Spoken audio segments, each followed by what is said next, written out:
আসসালামু আলাইকুম দর্শক, যে যেখান থেকে আমাদের আজকের অনুষ্ঠান দেখছেন সবাইকে শুভেচ্ছা জানাচ্ছি। আজকের আলোচনার বিষয়বস্তু মেরুরজ্জুতে আঘাত, এবং এই বিষয়টি নিয়ে আমাদের সাথে কথা বলার জন্য রয়েছেন ডাক্তার এ কে হাসনাত। আপনারা দেখছেন এসপি হসপিটাল নিবেদিত ডক্টর চেম্বার, এবং আমরা সেখানে প্রতিদিন রাত 9টায় চলে আসি বিভিন্ন স্বাস্থ্য বিষয়ক আলোচনা করার জন্য। আজকের আলোচনাটি একটি বিশেষ ধরনের প্রতিবন্ধিতা বা পক্ষাঘাত নিয়ে, যেটি স্পাইনাল কর্ড ইনজুরি। এবং স্পাইনাল কর্ড ইনজুরিতে বিভিন্ন কমপ্লিকেশন হয়, যেগুলো আমরা খুব সহজে আমরা সেই সকল জটিলতা আমরা প্রতিরোধ করতে পারি, এবং সেই সকল জটিলতা যদি প্রতিরোধ করি তাহলে তার বেঁচে থাকার সম্ভাবনা বেড়ে যায়। আমাদের সাথে আজকে আলোচনায় যোগ দিচ্ছেন সিআরপি সাভারের পক্ষাঘাতগ্রস্তদের পুনর্বাসন কেন্দ্র, সিআরপি সাভারের স্পাইনাল কর্ড ইনজুরি বিভাগের ফিজিওথেরাপিস্ট ডাক্তার এ কে হাসনাত। স্যার, আপনাকে স্বাগতম আজকে আমাদের এই অনুষ্ঠানে। ধন্যবাদ স্যার আপনাকে। ধন্যবাদ চ্যানেল এইচকে এরকম সুন্দর একটা প্রোগ্রামের আয়োজন করার জন্য। যারা স্পাইনাল কর্ড ইনজুরিদের নিয়ে ভাবছে, তারা চিন্তা করছে যে এই স্পাইনাল কর্ড ইনজুরি এই বিষয়টা সমাজে একটা জানানো প্রয়োজন, সচেতনতা প্রয়োজন। জি, আপনাকে অসংখ্য ধন্যবাদ। মানে অনেক ব্যস্ততার মধ্যে আপনি সময় দিয়েছেন। স্পাইনাল কর্ড ইনজুরি নিয়ে আমাদের দেশে আসলেই সচেতনতার একটা বড় জায়গা রয়েছে। আমরা এটাকে প্রতিরোধ করতে পারি। আমরা এটি যদি হয়, আমরা সঠিকভাবে স্থানান্তর করে একটা জীবন বাঁচাতে পারি।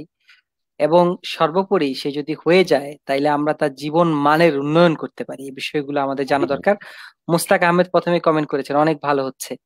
ধন্যবাদ মোস্তাক আহমেদ আপনাকে কমেন্ট করার জন্য। আশা করি যে আপনি আমাদের সাথেই থাকবেন। স্পাইনাল কর্ড ইনজুরি নিয়ে আমরা বিভিন্ন বিষয়ে আলোচনা করব।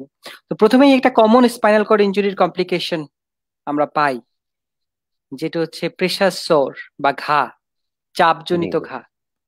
এবং এটা এমন একটা বিষয় যেটি মানুষের মৃত্যু নিয়ে আসতে পারে। এটি অনেক গভীর হতে পারে। কাজেই চাপজনিত ঘায়ের বিষয়ে আমাদেরকে ডাক্তার একে আসাদ রূপম কিছু বলবেন, যে চাপজনিত ঘা কি, স্পাইনাল কর্ড ইনজুরিতে এটা কেন হয়, এবং আমরা এটা কিভাবে আমরা প্রতিরোধ করতে পারি।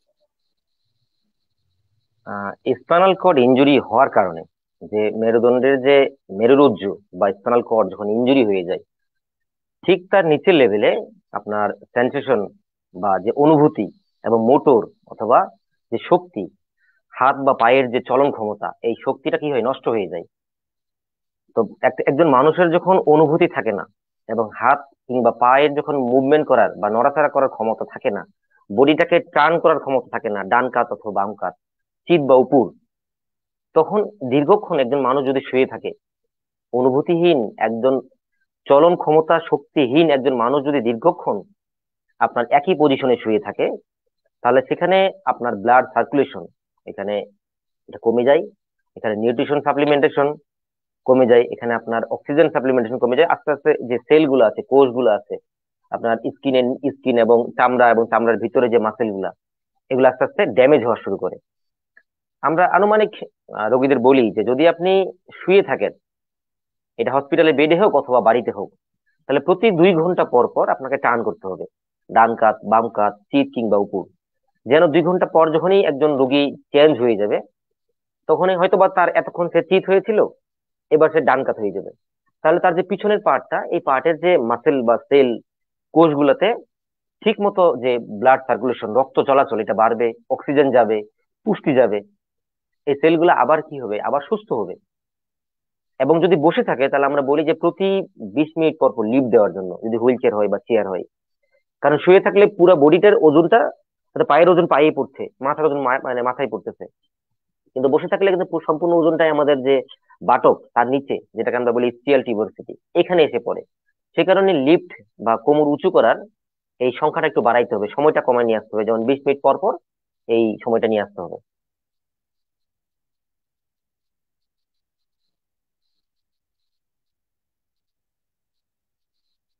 স্যার। একে আসাদ, আপনি আশা করি শুনতে পাচ্ছেন। জি জি। জি, আপনি অবশ্যই এটা নিয়ে আরো কিছু কথা আমরা শুনতে চাইবো। এত সংক্ষেপে আপনি বলেছেন অনেক চমৎকার ভাবে, যে আসলেই যখন আমাদের বিছানায় এপাশ ওপাশ কাত হওয়ার অবস্থা থাকে না, সে সময় আমরা যদি সঠিকভাবে আমাদের শরীরের উপর যে যে প্রেসার পয়েন্ট গুলো আছে সেগুলাতে যদি আমরা প্রেসার না কমাতে পারি, তাহলে কিন্তু সেই চামড়াটা প্রেসার পড়বে, এবং প্রেসার পড়তে পড়তে একটা সময় পর্যন্ত সেটা ঘায়ে তৈরি হতে পারে। আপনি বলেছেন যখন আমরা শুয়ে থাকি আমাদেরকে যেন বিছানার এপাশ ওপাশ কাত করা 2 ঘন্টা পর পর। আপনি বলেছেন আমরা যদি বসে থাকি তাহলে যেন আমরা লিফটিং করতে পারি। আপনি যদি শুনতে পান, একে আসাদ আপনি কি শুনতে পাচ্ছেন? জি, কোনো কারণে ডিসকানেক্ট হয়েছেন। দর্শক কমেন্ট করেছেন মোহাম্মদ কাউসার হোসেন। উনি বলেছেন আমাদের সাথেই আছেন। আমরা কথা বলছিলাম আজকে আহ মেরুরজ্জুতে আঘাত নিয়ে। একে আসাদ আপনি কি শুনতে পাচ্ছেন আমাদের সাথে? আপনি কি শুনতে পাচ্ছেন? হ্যালো আপনি শুনতে পাচ্ছেন? স্যার, মাত্র শুনতে পাচ্ছি। এতক্ষণ ইন্টারনেট ওকে। একটু স্লো ছিল। হ্যাঁ, ইন্টারনেটে একটু সমস্যা ছিল। জি, আমরা কথা বলছিলাম দর্শকদের প্রশ্ন নিয়ে, এবং আপনি বলছিলেন যে ইন্টারনেটে আজকে আসলে অনেক সমস্যা। আহ, সেটা হতেই পারে। তো আমরা একটা স্ক্রিনে একটা ছবি আমরা শেয়ার দিয়েছি, আমরা আশা করি কিছুক্ষণের মধ্যে আপনারা দেখতে পাবেন। এই ছবিটা হচ্ছে ঘায়ের ছবি। এই যে আপনারা দেখতে পাচ্ছেন যে এটা খুব কমন একটা ঘা আমাদের সেক্রাল যে এরিয়া, সেই সকল জায়গায় এবং ইসচিয়াল টিউবার সিটি জায়গায় এগুলোতে এই ঘাটা যদি আমরা বলি এটা স্টেজ 1 ঘা, এরকম ঘা হতে পারে। কাজে আমাদের নিয়মিত চেক করতে হবে যে আমাদের চামড়ার রংটা কেমন আছে। এই কাজটা রূপম, আপনি কি আমাদেরকে বলবেন যে ঘায়ের আসলে কোনো স্টেজ আছে কিনা? কয়টা স্টেজ আছে ঘায়ের, এবং প্রত্যেকটা স্টেজ অনুযায়ী আমাদের স্যার চিকিৎসা আমরা কি ঘায়ের হতে পারে? স্যার আমরা ঘায়ের স্টেজ 4 ভাগে ভাগ করি। একটা স্টেজ 1, যদি যে স্কিন, চামড়া যদি কোনো রেডনেস বা লাল বর্ণ ধারণ করে, যদি সাধারণত আমাদের তো গায়ের রং যে হয় ফর্সা, শ্যামলা, কালো। ফর্সা মানুষের যদি আপনার চাপ লেগে থাকে স্টেজ 1, এটা রেডনেস, লালচে বর্ণ ধারণ করবে। আর যদি শ্যামলা বা কালো হয়, এটা আরো কালচে হয়ে যাবে, মানে ওই নির্দিষ্ট জায়গাটা। তবে বনি প্রমিনেন্ট, যেখানে হাড় বেশি, হাড়ের উচ্চতা বেশি, মাসেল কম, সেই জায়গাটা আপনার হচ্ছে এই ঘা হওয়ার সম্ভাবনা তুলনামূলক বেশি। আর গ্রেড 2 তে কি হয়, এই স্কিনটাতে আপনার ব্লিস্টার হওয়ার পরে স্কিনটা ড্যামেজ হয়ে যায়, এটা মাসেল পর্যন্ত যাবে না। এখানে ইপিডার্মিস এপিডার্মিস এগুলো ব্রেকডাউন হয়ে যাবে। কিন্তু গ্রেড 3 তে বা স্টেজ 3 যেটা, সেটাতে মাসেলটা এফেক্টেড হবে। এবং স্টেজ 4, এটা মাসেলটা ডিস্ট্রাকশন হয়, পুরো মাসেলটা নষ্ট হয়ে যাবে, ঘাটা অনেক গভীর হবে, এবং এটা হচ্ছে যে বোনস বা আমাদের যে হাড়, এই হাড়গুলোকে এফেক্টেড করতে পারে। তো তাহলে যদি আমরা ইনিশিয়ালি ম্যানেজ করি, যদি আমরা নিয়মিত, এটা প্রিভেনশন করা বেটার। যদি 2 ঘন্টা পর পর টার্ন করি, সেটা হচ্ছে একজন রোগীর জন্য বেশি ভালো। কিন্তু যদি আপনার কারো স্টেজ 1 হয়ে যায়, তাহলে চেষ্টা করতে হবে ওই অবস্থা তাকে আর ওইখানে চাপ দেওয়া যাবে না। হুইল চেয়ারে থাকলে হুইল চেয়ারে বসানো যাবে না, বা বেডে থাকলে ওই পজিশনে নেওয়া যাবে না যে পজিশনে গেলে সেখানে আবার চাপ লাগে। কারণ স্টেজ 1 থাকা অবস্থায় যদি আবার চাপ পড়ে, তাহলে তার স্টেজ 2 তে চলে যাবে। এবং স্টেজ 2 থাকা অবস্থায় যদি তার প্রপার ড্রেসিং না হয়, ঘাটার যদি প্রপার ড্রেসিং না হয়, এখানে নার্সদের ভূমিকা অনেক বেশি পরিমাণে। প্রপার ড্রেসিং দরকার, এবং টাইমলি সাইড চেঞ্জ করা দরকার, পজিশন চেঞ্জ করা দরকার।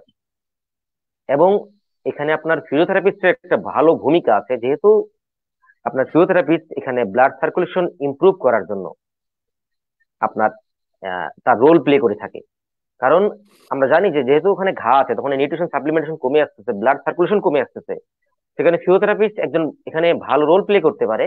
তার যে প্রপার এক্সারসাইজের মাধ্যমে, প্রপার পজিশনিং এর মাধ্যমে, ওখানে যদি আমরা সার্কুলেশনটাকে ইমপ্রুভ করতে পারি, সফট টিস্যু গুলোকে যদি মোবিলাইজ করতে পারি, তাহলে হিলিং রেটটা বেড়ে যাবে। এখানে গ্রানুলেশন টিস্যুর যে ফর্মেশন, এই রেটটা বেড়ে যাবে। তাহলে তার ঘাটা খুব দ্রুত আবার রিকভার করে আসবে, 3 থেকে 2, 2 থেকে 1। আর এখানে কি কোনো রকমের সার্জারির কোনো দরকার আছে কিনা? কখন সার্জারি বা সার্জনের কাছে রেফার করতে হয় স্ক্রিন গ্রাফটিং এর জন্য বা এরকম কিছু? এখানে আপনার সার্জারির জন্য যেমন যারা প্লাস্টিক সার্জন যারা আছেন, তারা এখানে একটা ভালো রোল প্লে করেন। এখানে ইনিশিয়ালি আগে তার তার যে ড্রেসিং করে করে তার যে ডেব্রিস টিস্যু গুলা, যে সেল গুলা আছে, এগুলাকে আগে সরাই ফেলতে হবে। কারণ ওই অবস্থা সার্জারি করলে তখন আবার ইনফেকশন হবে। ইনফেকশন হবে। এটা আপনার রাইট। ড্রেসিং করে, হ্যাঁ, আবার ইনফেকশন হবে। তো ড্রেসিং করে এটার যে ওয়াশ প্রোডাক্ট, এটার যে ডেব্রিস টিস্যু গুলা, যে যে সেল গুলো মরে গেছে, ইনফেকশন হয়ে গেছে, সেগুলো হচ্ছে আগে রিমুভ করে ফেলতে হবে। যখন এখানে পিঙ্ক কালার ধারণ করবে, মানে গোলাপি কালার, আর যে গ্রানুলেশন টিস্যু যখন তৈরি হবে গোলাপি কালারে, তারপরে সার্জারি, মানে সার্জারির জন্য আপনার রেফার করতে হবে। এন্ড ডিপেন্ড করবে যে কোন রিজিয়নে। যদি গ্লুটিয়াল রিজিয়ন হয়, যদি আপনার এটা পিছনের দিকে হয়, অথবা আপনার স্যাক্রামের দিকে মানে মেরুদণ্ডের ঠিক নিচের দিকে, যদি এখানে যদি হয়, যেখানে আপনার হয়তো হিলিং হতে অনেক সময় লাগতেছে, নির্ভর করবে যে রোগীর মানে বেনিফিট কোথায়। যদি তার এটা ড্রেসিং করে খুব দ্রুত ভালো মানে মানে সারিয়ে তোলা সম্ভব, তাহলে তার ড্রেসিং চলবে। কিন্তু যদি এমন হয় তার ড্রেসিং করে তার যে পরিমাণ length of stay at hospital, হাসপাতাল থাকার তার দিনগুলা বেশি লম্বা হয়ে যায়, তখন তাকে সার্জারির জন্য রেফার করে দেওয়া হয়। তাহলে এখানে আর্লি আর্লি হচ্ছে আপনার এটা হিলিং হয়ে গেল, এবং তাকে আমরা খুব দ্রুত তার যে পুনর্বাসন এটা আমরা শুরু করতে পারবো। আসলে অনেক ধন্যবাদ, আপনি অনেক চমৎকার ভাবে বলছিলেন। দর্শক, আপনারা দেখছেন এসপি হসপিটাল নিবেদিত ডক্টর চেম্বার, এবং আমরা সেখানে কথা বলছি আজকে মেরুরজ্জুতে আঘাত নিয়ে। মেরুরজ্জুতে আঘাত নিয়ে যারা ভাই বোনরা আছেন তারা চাইলে প্রশ্ন করতে পারেন, এবং আমরা চেষ্টা করব আপনাদের সেই সকল প্রশ্নের উত্তর দেওয়ার জন্য। অনেকে কমেন্ট করেছেন, আমরা কমেন্ট সেকশনে যাচ্ছি একটু পরেই। দর্শক, আমরা কিছুক্ষণের মধ্যে একটা ভিডিও দেখব, যে ভিডিওতে আমরা বের করার চেষ্টা করব সহজভাবে যে এই প্রেশার স্তর গুলো কিভাবে আসে এবং কিভাবে কাজ করে। ছোট্ট একটা ভিডিও, আসুন চলুন আমরা সবাই মিলে। দর্শক, আমরা দেখলাম মোটামুটি ভাবে প্রেশার স্তরের কিছু অ্যানিমেটেড ভিডিও, যাতে করে সেটা দেখতে আপনাদের সুবিধা হয়। স্পাইনাল কর্ড ইনজুরি রোগীদের এটা একটা কমন একটা সমস্যা, এবং এটা জীবন, কি বলবো, জীবন সংকটে ফেলে দেয় অনেক সময় এই প্রেশার স্তর যদি সঠিকভাবে ম্যানেজ না করা হয়। জি।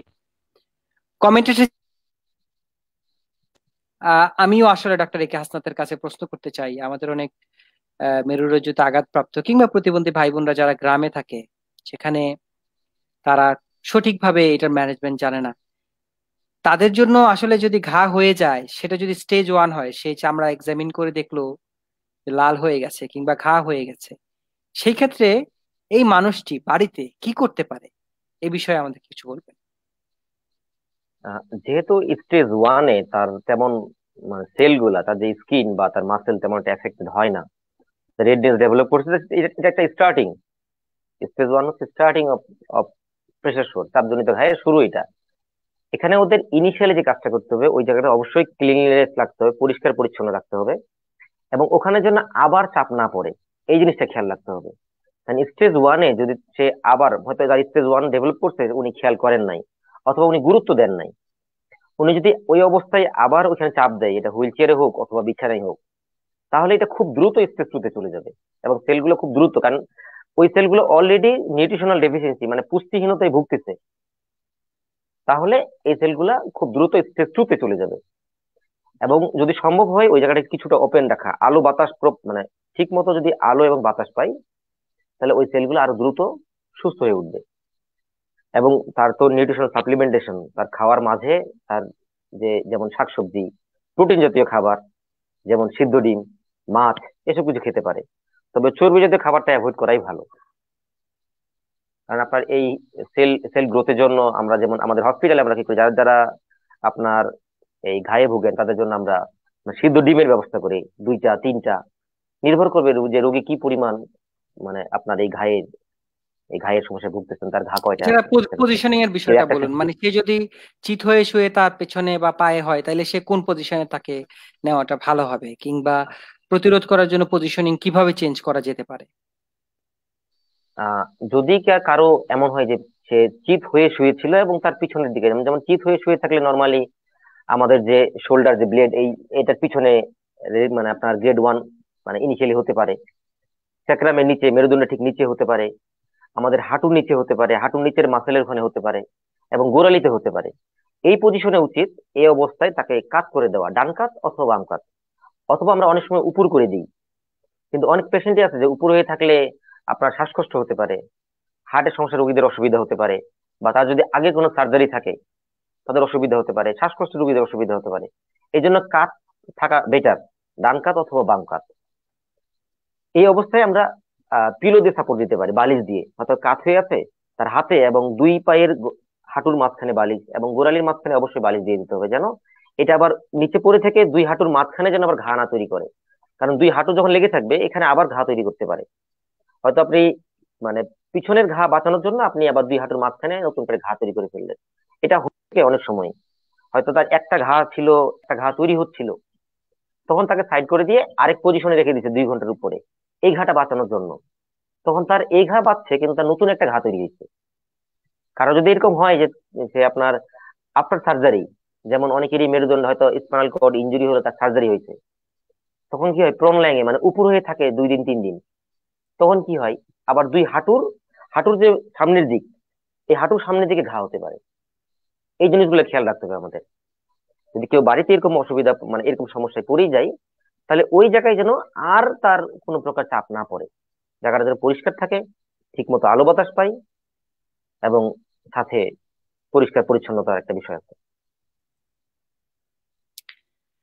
জি, অনেক ধন্যবাদ। আপনি বলছিলেন প্রেশার সোর নিয়ে, স্পাইনাল কর্ড ইনজুরি রোগীদের প্রেশার সোর নিয়ে একটা মাল্টিডিসিপ্লিনারি প্র্যাকটিস এখানে কাজ করে। ফিজিশিয়ান কাজ করেন, ফিজিওথেরাপিস্ট কাজ করেন, নার্স কাজ জি, করেন, অকুপেশনাল থেরাপিস্ট কাজ করেন।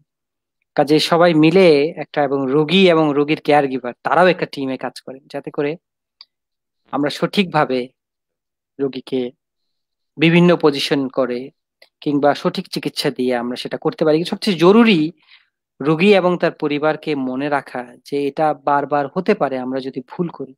সে যখন মোটামুটি রিহাব কমপ্লিট করে বাড়িতে চলে গেল, সেখানেও আমরা গবেষণায় দেখি যে প্রেশার সোর একটা বড় কমপ্লিকেশন হয়ে দেখা দেয়। কাজেই আমি মনে করবো যে আমাদের স্পাইনাল কর্ড ইনজুরি ভাই বোন যারা আছেন তারা এই বিষয়টা নিয়ে সচেতন হবেন। দর্শক, আরেকটা কমপ্লিকেশন নিয়ে যদি কথা বলি, সেটাও একদম জীবন কি বলবো, এটাও অনেক বেশি কমপ্লিকেশন নিয়ে আসে। সেটা হলো অটোনমিক ডিসরেফ্লেক্সিয়া বলি আমরা। জি, জি। এমন একটা ব্যাপার যেটি যদি সঠিকভাবে ম্যানেজমেন্ট না করা হয়, তাহলে রুগী যে কোনো সময় একটা খারাপ কিছু হয়ে যেতে পারে। তো দর্শক, আমরা একে হাসনাত রূপম স্যারের কাছে আমরা জানবো অটোনমিক ডিসরেফ্লেক্সিয়া কি। তার আগে চলুন আমরা একটু দেখে আসি যে অটোনমিক ডিসরেফ্লেক্সিয়া নিয়ে আমেরিকান স্পাইনাল সোসাইটির একটা ভিডিও, যে তারা আসলে অটোনমিক ডিসরেফ্লেক্সিয়াকে কিভাবে দেখছেন বা অটোনমিক ডিসরেফ্লেক্সিয়াকে কিভাবে ব্যাখ্যা করছেন। আমি আবারও বলেছি যে এটা হতে পারে এবং এটা আসলে একটা জীবন বিপন্ন করতে পারে। তো চলুন আমাদের এই যে ভিডিওটি, লরেন্স ভগেল, উনি খুব বিখ্যাত একজন স্পাইনাল ইনজুরি প্রোগ্রামের মেডিকেল ডিরেক্টর, তিনি কি বলছেন অটোনমিক ডিসরেফ্লেক্সিয়া নিয়ে। Is a abnormal response to pain in an individual who doesn't necessarily feel pain. The cause of autonomic dysreflexia are a variety. The most common thing is the bladder, typically distended bladder, but sometimes when individual has a urinary tract infection, or they may have a bladder stone, any abnormality of the skin, including a burn, irritation, infection, or ingrown toenail. As a result, children with autonomic dysreflexia will not only have hypertension, but because their brain can't control what's below the injury, they end up having a kind of a pounding headache. They may have flushing of their face. They may have sweating, and they may just feel horrible. And because this hypertension, it can be life-threatening, and people can have strokes. Uh, so it's critical to try to prevent it by good bowel and bladder control and skin care. And once, if somebody has autonomic dysreflexia, it's extremely important that people react to it appropriately. দর্শক, আমরা কথা বলছিলাম autonomic ডিসরেফ্লেকশন নিয়ে, এবং সেখানে doctor ভগও বলছিলেন যে এটা আসলে একটা লাইফ থ্রেটেনিং একটা সমস্যা। ডাক্তার একে হাসান, আমাদেরকে একটু সহজ করে বলবেন অটোনমিক ডিসরেফ্লেক্সিয়া বিষয়টা কি? স্পাইনাল কর্ড ইনজুরি রোগীদের এটা একটা খুবই মানে খুবই একটা ভয়ঙ্কর একটা কমপ্লিকেশন। যেন আমরা এতক্ষণ কথা বলছিলাম যে চাপজনিত ঘা কমপ্লিকেশন ডেভেলপ করলেও এটাকে ম্যানেজ করে নেওয়া যায়, কিন্তু অটোনমিক ডিসরেফ্লেক্সিয়া যদি কারো হয়ে থাকে এবং এটা যদি ফ্রিকুয়েন্টলি হয়, তো এখানে অনেক বড় দুর্ঘটনা, যেমন রোগী মারাও যেতে পারে। তো অটোনমিক ডিসরেফ্লেক্সিয়া হওয়ার কারণে আপনার রোগীর আপনার অনেক কমপ্লিকেশন, আরো আরো সেকেন্ডারি টার্সিয়ারি কমপ্লিকেশন, যেমন আপনার হার্টে সমস্যা হতে পারে, হার্ট অ্যাটাক টাইপের, হার্ট ফেলিওর, স্ট্রোক হতে পারে।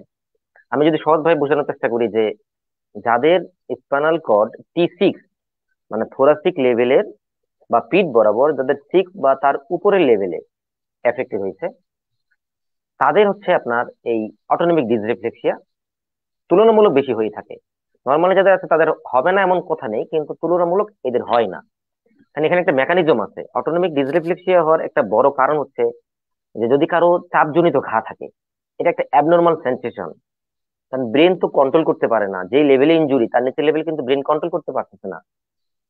সে কারণে এখানে যখন কোনো অ্যাবনর্মাল সেন্সেশন ডেভেলপ করে, এই সেন্সেশনটা স্পাইনাল কর্ড হয়ে সেন্সরি আপনার নার্ভের মাধ্যমে স্পাইনাল কর্ডে যায়, আবার ফিরে চলে আসে। এখন এখানে যে আমাদের যে সিম্পেথেটিক প্যারাসিম্পেথেটিক নার্ভাস সিস্টেম আছে, আমাদের যে অ্যাবডোমিন, যেটা হচ্ছে আপনার হিউজ পরিমাণ ব্লাড যে জমে থাকে পেটে, এটাকে কন্ট্রোল করে। তো যখন এই অ্যাবনর্মাল সেন্সেশন আছে, যেমন হচ্ছে আপনার চাপজনিত ঘা, তারপর যদি কারো ইউরিনারি ট্রাক্ট ইনফেকশন হয়, পেশাবের রাস্তায় যদি কারো ইনফেকশন হয়ে থাকে, বা আপনার যদি নিচের দিক মানে সাপোজ তার টিসি যদি লেভেল তার নিচে যদি মানে কোথাও কেটে যায়, তারপরে তার যদি কোনো আপনার ফ্র্যাকচার হয়, হয়তো এক্সারসাইজ করার সময় বা এমনি কোনো কারণে তার দুর্ঘটনার কারণে তার ফ্র্যাকচার হচ্ছে, সিভিয়ার পেইন ডেভেলপ করতেছে তার, কিন্তু ব্রেন এই এই সেন্সেশন নিতে পারতেছে না। তো নিচে যে অ্যাবনর্মাল সেন্সেশনটা, এটা একটা ফিডব্যাক দেওয়ার চেষ্টা করবে তার স্পাইনাল কর্ডকে। মানে সিম্পেথেটিক এবং প্যারাসিম্পেথেটিকের যে মেকানিজম, এটা আসলে একটু ক্রিটিক্যাল মেকানিজম, আমরা পুরোটাই খুলে না বলি। এই মেকানিজমের কারণে এখানে কি হয়, অতিরিক্ত ব্লাড, যে ব্লাডটা আমাদের যে অ্যাবডোমেনে জমে থাকে, এখানে যে নার্ভটা সাপ্লাই দেয় এটা হচ্ছে T5 to T9, মানে 5, 6, 7, 8, 9। কারো যদি T6 বা তার উপরে লেভেলে ইনজুরি হয়, এই যে স্প্লাঙ্কনিক নার্ভ, এই স্প্লাঙ্কনিক নার্ভটা তার কন্ট্রোল হারাই ফেলে। তখনই কি হয়, এখানে এই সিম্পেথেটিক নার্ভাস সিস্টেমটা অ্যাক্টিভ হয়ে এখানে আপনার এই হিউজ পরিমাণ ব্লাডটাকে কি করে পাম্প আউট করে, তখন আপনার এখান থেকে আউট করে দিচ্ছে। তখনই কি হয়, অতিরিক্ত ব্লাড প্রেশার ডেভেলপ করে। হার্ট তখন এটা কন্ট্রোল করার চেষ্টা করে, কিন্তু কন্ট্রোল করতে পারে না। তখন আস্তে আস্তে স্লো হয়, ব্লাডে কার্ডিয়া হয়, হার্টের রেটটা কমে আসে। কিন্তু তার তো ব্লাড প্রেশার বাড়তেই থাকে, এটা প্রায় 220, 220 বা তারও আরো উপরে, অনেক উপর লেভেলে চলে যায়। তাদের সিস্টোলিক ডায়াস্টোলিক অনেক বেশি পরিমাণ যখন যাওয়ার ফলে তার এখানে তার যদি আগের হার্টের সমস্যা থাকে, হার্ট ফেল করতে পারে। তার যদি অতিরিক্ত ব্লাড প্রেশার ডেভেলপ করে, তাহলে তার স্ট্রোক হতে পারে, আপনার রেটিনাল হ্যামোরেজ হতে পারে, এই ধরনের আরো কমপ্লিকেশন ডেভেলপ করতে পারে। এখন আসলে এই আমরা যদি সমস্যাটা হলে রোগী কিভাবে বুঝবে যে আসলে আমার অটোনমিক ডিসরিফ্লেক্সিয়া হচ্ছে? কিভাবে বুঝবে এই বিষয়টা আমাদেরকে একটু যদি বুঝিয়ে বলেন। হ্যাঁ, হ্যাঁ, আমার এটা আসলে একটু একটু আগে বলা উচিত ছিল যে কিভাবে বুঝবে। রাইট। হ্যাঁ, সিমটমের মধ্যে পড়বে যে রোগীর অনেক বেশি পরিমাণে আপনার যেহেতু হাই প্রেশার, মানে সহজভাবে বলি যে হাই প্রেশার, হাই প্রেশার হওয়ার কারণে তার তার প্রচুর পরিমাণ ঘাম হবে, সোয়েটিং হবে, এবং প্রচুর প্রোফাউন্ড হেডেক, অনেক অনেক বেশি পরিমাণে মাথা ব্যথা হবে, কারণ তার যেহেতু ব্লাড প্রেশার বেড়ে যাবে, মাথা ঝিমঝিম করবে, এবং তার ঝাপসা দেখতে পারে, ব্লাড ভিশন ঝাপসা দেখবে, নৌশের মতো প্রবলেম, মানে ভমিটিং, মানে মনে হবে যে তার বমি লাগতেছে, মাথা ঘোরাচ্ছে। এই ধরনের সমস্যাগুলো তার ডেভেলপ করে। মানে এক কথায় আমাদের অতিরিক্ত হাই প্রেশার ডেভেলপ হইলে যেটা হয়, নেক পেনের মতো সমস্যাগুলো হতে পারে, মনে হবে যে ঘাড়ের পিছনে ধরে আসতেছে, ভারী ভারী, এই ধরনের সমস্যাগুলো। যাদের হাই প্রেশার আছেন তারা হয়তো বা কিছুটা আন্দাজ করতে পারতেছেন যে হাই প্রেশারটা যদি তাদের আপনাদের 220 বা তারও বেশি চলে যায়, তাহলে কি ধরনের সমস্যাগুলো হতে পারে। জি, তাহলে ডাক্তার আমরা এই রেকে হাসনাত, আমরা কিন্তু স্ক্রিনে আপনার ইউটিউব পেজটা আমরা দেখতে পাচ্ছি। এখানে আপনার আমরা অনেক সচেতনমূলক ভিডিও দেখি ডাক্তার রেকে হাসনাত নামে, যে আপনার যে ইউটিউব ভিডিও পেজ আছে, সেখানে আপনি আহ অনেকগুলো বিষয় নিয়ে কথা বলেছেন। স্পাইনাল কর্ড ইনজুরি নিয়ে কথা বলেছেন, ওজন নিয়ে কথা বলেছেন, শ্বাসকষ্ট নিয়ে কথা বলেছেন, করোনার সময় বিভিন্ন সমস্যা নিয়ে কথা বলেছেন, মাস্ক ব্যবহারের নিয়ম এবং এই জাতীয় জিনিসগুলো। তো এই এই এই এই চ্যানেলটিতে আর কি কি পাবে মানুষ, এই ব্যাপারে কিছু যদি বলেন মাঝখানে একটু। স্যার কি এটা কি চ্যানেলের বিষয়ে? জি, আপনার আপনার এই ইউটিউব চ্যানেলের বিষয়ে। আমার চ্যানেলের মেন উদ্দেশ্য হচ্ছে জনসাধারণকে সচেতন করা। যদি রাইট। একজন মানুষও সচেতন হতে পারে, আমার এই আমার এই সচেতনতার জন্য একজন মানুষও যদি সচেতন হতে পারে, এটাই আমার প্রাপ্য, এতে আমি খুশি। মাঝে মধ্যে অনেকেই বলে যে স্যার আপনার এই ভিডিওটা দেখছি, এই কারণে আমি আমি এখন এটা প্র্যাকটিস করি। তো একজনও যদি আমি উপকার হয়, সেখানে একজন যদি ভিডিওতে উপকৃত দেখেছি, হয়। যে ভিডিওতে আমি অটোনমিক ডিসরিফ্লেক্সিয়া নিয়ে দেখেছি, প্রেশার স্রোত নিয়ে দেখেছি, অনেক লম্বা, 17 মিনিট 18 মিনিটের ভিডিও। আমার মনে হয় কেউ যদি জি, জি। দেখে সহজেই বুঝতে পারবে আসলে। কিন্তু সরি আপনাকে ইন্টারাপ্ট করার জন্য, আপনি যা বলছিলেন আহ রোগীর হাইপারটেনশন ডেভেলপ করছে এবং এটা লাইফ থ্রেটেনিং হয়ে যাচ্ছে, এবং আপনি মেকানিজমটাও বলছিলেন অটোনমিক ডিসরিফ্লেক্সিয়া। তো এখন আমাদেরকে বলবেন যে বাড়িতে একদম গ্রামে যে আছে কিংবা ঘরে যে আছে, সে যদি হসপিটালে থাকে এবং সিআরপি তে থাকে বা কোনো জায়গায় থাকে, উই আর মানে ক্যাপেবল, আমাদের যে হিউম্যান রিসোর্স আছে, হেলথ প্রফেশনালসরা আছেন, তারা ক্যাপেবল টু ম্যানেজ দেম। কিন্তু যারা বাড়িতে আছেন, তারা কিভাবে অটোনমিক ডিসরিফ্লেক্সিয়া যখন হবে, তাদেরকে ইনস্ট্যান্ট কি করতে হবে যাতে করে এই মানুষটা কোনোভাবেই শকে চলে না যায়, কোনোভাবেই স্ট্রোকে না যায়? আচ্ছা আচ্ছা, ধন্যবাদ। এটা একটা গুরুত্বপূর্ণ, একটা খুবই গুরুত্বপূর্ণ প্রশ্ন যে আসলে ইমিডিয়েটলি কি করা যেতে পারে। এই অটোনমিক ডিসলেক্সিয়ার একটা বড় কারণ হচ্ছে ইউরিনারি রিটেনশন। যেহেতু স্পাইনাল কর্ড ইনজুরি পেশেন্টরা ক্যাথেটার ইউজ করে, তারা ইন্টারমিটেন্ট ক্যাথেটার ইউজ করে নর্মালি, কারণ যেহেতু লং টাইম আপনার লাইফ লং ক্যাথেটার ব্যবহার করতে হয়, এদের নর্মালি এরা হচ্ছে ইউরিন পাস করতে পারে না বা পেশাব করতে পারে নর্মালি, তাই এদের হচ্ছে আমরা ক্যাথেটার বলতে বলি, যে এটা ব্যবহার করতে বলি। এখন কোনো কারণে যদি রোগী এই ক্যাথেটার 2 ঘন্টা পর পর ব্যবহার না করে, এবং তার শিডিউলিং যদি 2 ঘন্টা বা 3 ঘন্টা পর পর হয়, তাহলে কি হয়, তার ব্লাডারটা ফুলে থাকে। এটা রোগী এবং রোগীর যে আবার পরিবারের লোকজন, তাদেরকে ইনফর্ম করে রাখতে হবে যে যদি এই রোগী ঠিক মতো ক্যাথেটার না করে, তার যদি এই ব্লাডারটা ফুলে যায়, অথবা কারো যদি কনস্টিপেশন থাকে, কারণ যেহেতু এদের কন্ট্রোল থাকে না, ওই লেভেলের নিচে কন্ট্রোল থাকে না, তাহলে এদের হজমের সমস্যা হতে পারে। এই কারণে কনস্টিপেশন থাকে, অনেকে হয়তো 2 দিন 3 দিন 5 দিন পর্যন্ত এদের টয়লেট হয় না। তো এটা এটা হচ্ছে রোগী এবং রোগীর যে ভিজিটর, তার যে কেয়ারার, তার পরিবারের লোকজন, বাবা মা, স্ত্রী, স্বামী, এদেরকে ইনফর্ম করে রাখতে হবে যে যদি কোনো কারণে এই রোগীর এই সমস্যাগুলো ডেভেলপ করে, ইনিশিয়ালি যদি ওইটাকে রিমুভ করা যায়। সচরাচর রোগীদের এই নর্মালি ক্যাথেটার না করার কারণে এই সমস্যাটা ডেভেলপ করে সচরাচর। তো ম্যানেজমেন্টের মধ্যে প্রথম রুলস হচ্ছে ইমিডিয়েট ক্যাথেটারাইজেশন। যখনই তার এই ধরনের প্রবলেম গুলো ঘটবে, তখনই তাকে দ্রুত ক্যাথেটার করাইতে হবে। তার যদি আমরা এই ইউরিনটাকে পাস আউট করে ফেলতে পারি, বের করে ফেলতে পারি, তার প্রেশারটা দ্রুত নেমে যাবে, তার এই সিম্পেথেটিক প্যারাসিম্পেথিক নার্ভাস সিস্টেমতে আবার স্লো, আবার নর্মাল পজিশন চলে আসবে, এবং পেশেন্ট আবার খুব দ্রুত ঠিক হয়ে যাবে। কিন্তু তাকে যদি ক্যাথেটারাইজেশন না করানো হয়, এবং উল্টা তাকে যদি মনে করেন যে পেশেন্ট অজ্ঞান হয়েছে বা খারাপ লাগতেছে, তাকে আরো পানি খাওয়াই দিলাম, তাহলে তার কি হলো, তার তার এই ডিস্টেনশন, তার যে ব্লাডার ডিস্টেনশন আরো বাড়তে থাকবে, আর এবং এটা ধীরে ধীরে খারাপের দিক যাবে। তো এই কারণেই পেশেন্টের সাথে সাথে রোগীর সাথে সাথে রোগীর ভিজিটরকে এই অটোনমিক ডিসরিফ্লেক্সিয়া সম্পর্কে অবশ্যই জানাইতে হবে। এবং কোনো রোগী যদি বিবাহিত হয়, এটা যদিও আমরা আমাদের এই কালচারাল প্রবলেমের কারণে আমরা রোগীদের সঙ্গে এই জিনিসগুলো শেয়ার করতে পারি না, বা রোগীরা শুনতেও পছন্দ করে না, বা রোগীর পরিবারও শুনতে খুব একটা কমফোর্ট ফিল করে না, যে দাম্পত্য জীবনের সাথে এই অটোনমিক ডিসরিফ্লেক্সের একটা ভালো সম্পর্ক আছে। যখন আমরা একটা রোগীকে কাউন্সিলিং করি যে আপনার এই দাম্পত্য জীবনের বিষয়টাই যখন আমরা কথা বলি, আপনার তখন এই জিনিসটা খেয়াল রাখতে হবে, রোগীকে আমাদের ইনফর্ম করে দিতে হবে যে তাদের দাম্পত্য জীবনের যে তাদের যে শারীরিক মেলামেশার বিষয়টা, এটার একটা সেন্সেশনের কারণে, এটা একটা ফিডব্যাকের কারণে তার অটোনমিক ডিসরিফ্লেক্সটা করতে পারে। সেজন্য আচ্ছা, তার যে পার্টনার, তার হাজবেন্ড বা তার ওয়াইফ, তাকে ইনফর্ম করে রাখতে হবে যে এই কারণে এই প্রবলেম গুলো ঘটতে পারে। জি তার আশা করি মনে হয় বিষয়টা জি, অনেক কিছুটা ধন্যবাদ। ক্লিয়ার। আসলে বিষয়টা অনেক অনেক মানে আমার কাছে মনে হয় অনেক সহজ করে আমাদের দর্শকরা বুঝতে পারবে অটোনমিক ডিসরিফ্লেক্সিয়া এবং প্রেসার আলসার নিয়ে। দর্শক, আপনারা দেখছেন এসপি হসপিটাল নিয়মিত ডক্টর চেম্বার, এবং আমরা আসলে অনেক নতুন বিষয় নিয়ে কথা শুনছিলাম এবং শিখছিলাম আসলে যে স্পাইনাল কর্ড ইনজুরির ম্যানেজমেন্ট আসলেই কেন স্পেশালাইজড একটা ম্যানেজমেন্ট লাগে। তার একটা প্রধান কারণ হচ্ছে এই স্পাইনাল কর্ড ইনজুরি খুব জটিল একটা সমস্যা, এবং মানুষ সেটা নিয়েই সারা জীবন তাকে থাকতে হবে। কাজে তার যে জটিলতাগুলো হবে সেগুলো তার জীবনের সাথে মিলানো, এই বিষয়টা আমাদের সবাইকে এই বিষয়ে সচেতন হতে হবে, এবং সেই জন্য আমরা চ্যানেলে যে প্রতি মাসে আমরা 2টা প্রোগ্রাম রেখেছি স্পাইনাল কর্ড ইনজুরি নিয়ে। এবং জি, আমাদের শেয়ারিং ছিল। আর জি বলুন প্লিজ। স্যার, আমাদের প্রথম যে কমপ্লিকেশন টপিক ছিল প্রেশার শোর, চাপজনিত ঘা। হ্যাঁ, এখানে একটা গুরুত্বপূর্ণ টপিক আমি ভাবলাম একটু শেয়ার করে নিই বিষয়টা, যে আমাদের প্রতি বছর আমাদের ভর্তি ক্যাপাসিটি থাকে আমাদের সিআরপি সাভার, আমাদের যে স্পাইনাল কর্ড ইনজুরির একমাত্র হসপিটাল বাংলাদেশে, পুনর্বাসন হসপিটাল, যেটা একদম সম্পূর্ণ পুনর্বাসন করা হয় শুরু থেকে শেষ পর্যন্ত। এখানে আমাদের এভারেজ 300 থেকে 350 জন রোগী আমরা ভর্তি করানোর ক্ষমতা রাখি সারা বছরে।